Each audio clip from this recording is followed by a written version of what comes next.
अस्सलाम वालेकुम, most welcome. तो फ्रेंड्स, कैसे हैं आप सब? उम्मीद करती हूँ आप सब खैर आफियत से होंगे, खुशबाश होंगे। आज की हमारी रेसिपी है आलू अंडे का सालन बनाएंगे, बहुत मज़े का। तो आइए वीडियो स्टार्ट करते हैं। बिस्मिल्लाहिर्रहमानिर्रहीम। सबसे पहले हमने क्या करना है कि पैन में हाफ़ कप ऑयल ले लिया मैंने। ऑयल को गर्म कर लिया है और चॉप किया हुआ प्याज बारीक कटा हुआ मैंने इसमें ऐड कर दिया है। प्याज को हमने लाइट ब्राउन करना है। आप देख सकते हैं प्याज का कलर ब्राउन होना स्टार्ट हो चुका है। अब हम इसमें ऐड कर देंगे 1 चम्मच अदरक लहसुन का पेस्ट। अच्छे से फ्राई करेंगे 1-2 मिनट तक, जब तक स्मेल ख़त्म ना हो जाए अदरक लहसुन की। उसके बाद हम इसमें ऐड करेंगे 2 से 3 सब्ज़ मिर्ची बारीक कटी हुई, 1 अदद टमाटर बारीक कटा हुआ।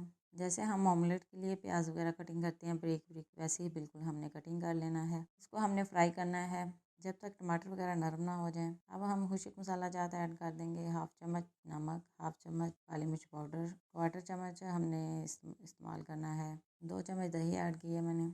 अच्छे से फ्राई कर लेंगे जब तक दही का पानी खुश्क ना हो जाए। 1 पीस मैंने मैंगो अचार का ले लिया था, वो मैंने पीस कर लिए थे, वो ऐड कर दिया। अब थोड़ा थोड़ा पानी डाल के हम इसको अच्छे से फ्राई करेंगे, हमारा मसाला जब तक अच्छे से तैयार नहीं हो जाता। इसी तरह हम थोड़ा थोड़ा पानी डालेंगे और इसको फ्राई करते जाएंगे। अब यहाँ पे मैंने अंडे और आलू बॉईल कर लिए थे और इनको छोटे छोटे पीस में मैंने कटिंग कर लिया है। इनको हम ऐड करके अच्छे से मिक्स करेंगे। थोड़ा सा गरम मसाला हम ऊपर से छिड़क देंगे। अब हमने थोड़ा सा 2 से 3 चम्मच पानी के ऐड किए हैं और अच्छे से मिक्स करेंगे और ढक्कन लगा के हम इसको बिल्कुल लो फ्लेम पे दम पे रख देंगे 3 से 4 मिनट के लिए। आप देख सकते हैं आलू अंडे का सालन बन के बहुत ही मज़े का तैयार हो चुका है। ऊपर से धनिया छिड़क देंगे, चूल्हा करेंगे बंद और हम इसको सर्व करेंगे। तो आप भी इस तरीके से अंडे आलू का सालन ज़रूर बनाएं, बहुत मज़े का बनेगा इंशाल्लाह। अगर रेसिपी पसंद आए तो वीडियो को लाइक करें और ज़्यादा से ज़्यादा शेयर करें। मिलते हैं नेक्स्ट वीडियो में एक नई रेसिपी के साथ। तब तक के लिए इजाज़त दीजिए। अल्लाह हाफिज़।